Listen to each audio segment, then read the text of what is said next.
Preposition হচ্ছে একটা most important topic. এটা শুধুমাত্র যে তোমার পরীক্ষার মধ্যে আসবে এটা না, এটা যে কোনো এডমিশন টেস্ট এবং জব পরীক্ষার মধ্যে এসে থাকে। তো প্রিপজিশনের মধ্যে দুটা পার্ট, একটা হচ্ছে নিয়মের আর একটা হচ্ছে যে অ্যাপ্রোপ্রিয়েট প্রিপজিশন। ওইগুলো অবশ্যই মুখস্থ রাখতে হবে। আমি একটা অ্যাপ্রোপ্রিয়েট প্রিপজিশনের একটা চার্ট দিয়ে দেবো, ওইগুলো সিরিয়ালে মুখস্থ করতে হবে। তো এবার দেখুন আমরা কোথায় বাই ব্যবহার করব। অন্যের দ্বারা বোঝাতে আমরা বাই ব্যবহার করবো, যেমন he is caught by the police, তাকে ধরেছিল পুলিশ, তাহলে পুলিশ দ্বারা তাকে ধরা হয়েছে, সেক্ষেত্রে এখানে বাই বসবে। আর নর্মালি তোমার ফেসিভ ভয়েসে অবশ্যই বাই ব্যবহার হয়। নির্দিষ্ট সময়ের মধ্যে বোঝাতে I will complete my assignment by 10 AM, আমি আমার অ্যাসাইনমেন্টগুলো 10টার মধ্যে সম্পূর্ণ করবো। তাহলে এখানে সময় নির্দিষ্ট করা হয়েছে যে 10টা, সেক্ষেত্রে এখানে বাই বসবে। একটা বস্তুকে আরেকটা বস্তুর পাশে বোঝাতে আমরা বাই ব্যবহার করবো। Keep this water glass by the AC, যে এখানে ওয়াটার গ্লাসটা, পানির বোতলটা, পানির গ্লাসটা এসির কাছে রাখো বা পাশে রাখো। এখানে কি পড়তো রাখা, তো একটি বস্তু, এখানে ওয়াটার গ্লাসটা হচ্ছে যে একটা বস্তু, আবার এসিটা হচ্ছে একটা বস্তু। অ্যাবভের ব্যবহার, কখন আমরা অ্যাবভ ব্যবহার করব?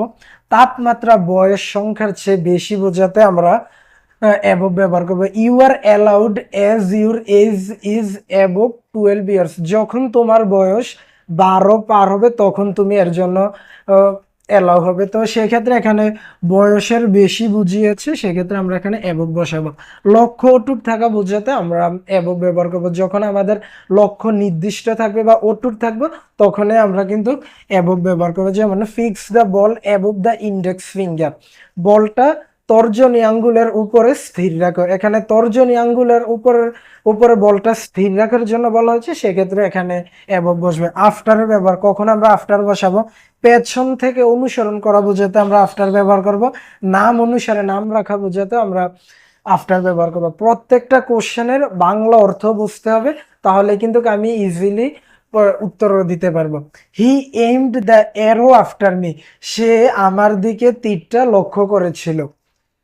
তাহলে এখানে আফটার বসেছে। He was named Ghalib after his father, তার নাম গালিব রাখা হয়েছিল তার বাবার নাম অনুসারে। যখন নাম অনুসারে নাম রাখা হয় তখন আমরা আফটার ব্যবহার করব। এমং এর ব্যবহার, কখন কখন আমরা এমং বসাবো? দুইয়ের অধিক জনের মাঝে ভাগ করে দেওয়া বোঝাতে আমরা এমং ব্যবহার করবো, এবং চারদিকে কোনো বস্তু দ্বারা আবৃত বা বেষ্টিত বোঝাতে আমরা এমং ব্যবহার করবো।